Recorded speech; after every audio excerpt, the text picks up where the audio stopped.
पावसाळ्यामध्ये पालेभाजी खाणं तब्येतीसाठी चांगलं नसतं आणि फळभाज्या खाऊन खाऊनही आपल्याला कंटाळा येतो. मग काय करायचं? असा करा तुरीच्या डाळीचा डाळ कांदा.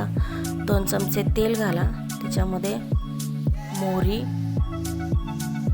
थोडासा कढीपत्ता, बारीक चिरलेला कांदा घालून परतून घ्या. कांदा परतून झाला की त्याच्यामध्ये बारीक चिरलेले टोमॅटो घाला. टोमॅटोही परतून घ्या. परतून झाल्यानंतर त्याच्यामध्ये कांदा लसूण मसाला घाला. तोही थोडंसं तेल सुटेपर्यंत परतून घ्या.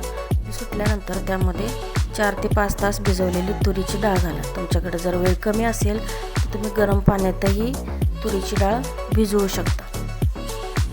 सर्व मिश्रण एकत्र करून त्याच्यामध्ये चवीनुसार मीठ घालायचं. मीठ घातल्यानंतर त्याच्यामध्ये थोडंसं पाणी घालून 10 मिनिटात डाळ उत्तम प्रकारे शिजते. अशा प्रकारे तयार आहे आपली तोंडाला चव येणारी तुरीची डाळ. व्हिडिओ आवडल्यास लाईक, कमेंट आणि सबस्क्राईब करायला विसरू नका.